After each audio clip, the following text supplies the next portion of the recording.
But Well, let's do this. I want to get back into the. You had some very interesting observations about COVID-19, the virus itself, that I yeah. hadn't seen explained as well anywhere. Tell us about what it does. How does it enter the body? What does it do when it gets there? This sort of thing. Well, my understanding is the COVID.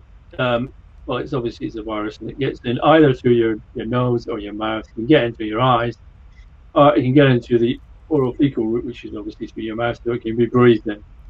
However, it gets into your body, whatever the route of entry, it then has to find a cell that's got a thing called a ACE2 receptor. Lots of cells have these.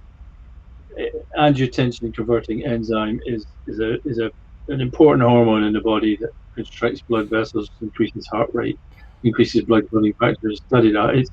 It's basically a cardiovascular hormone, although it's present in the lungs, which is actually where it's converted. So this receptor is needed. Without the receptor, the virus cannot get into the cell.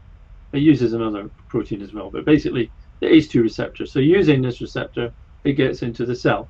So clearly, if it gets into your bowels, if it gets into your guts because you took it, sucked your fingers and you had a few viral particles, it affects your gastrointestinal tract, and that just damages the cells in the gastrointestinal tract, and you can get diarrhea.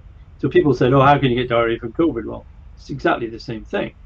I think it can get into your lungs, where it attaches to the ACE2 receptors, where it gets into the cells, does its multiplying thing, and as it comes out of the cell, having gone into the nucleus and caused it to multiply, it's the exit of the cell that causes the cell sometimes just to explode effectively, because the cell membrane is being assaulted by viral particles, virions coming out.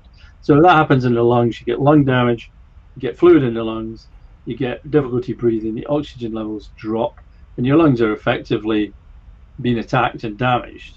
So people can die at that stage, where the oxygen levels can drop very low.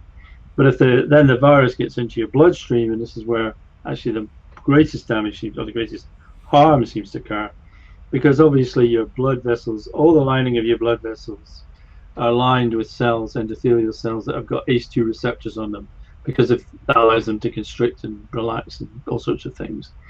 So it gets into these cells, multiplies and starts coming out, at which point the body says, right, I can see now that this is where the virus is coming from that I've got to get at. So it starts actually attacking the vascular system. So that's when the blood clots start to form. Mm-hmm. Because the same thing can happen in sepsis. If you get bacterial sepsis, bacteria are in your bloodstream, they release toxins, exotoxins. These toxins get into the blood vessels, attack them, and that damage to the arteries and veins causes what they call intravascular coagulation. This is where you get blood clots all over the place. So it's very much the same thing. It's just that there's an exotoxin. In the case of the virus coming out of the endothelial cell and damaging it, the body says, also, this stimulates the immune response. So after about a couple of weeks, once the virus has been kicking around long enough, the body creates the antibodies, and then you get this thing called a cytokine storm, where everything goes on to the attack. This is this thing where the children get a vasculitis. So essentially, it becomes a blood clotting disease, and this is the thing that kills most people.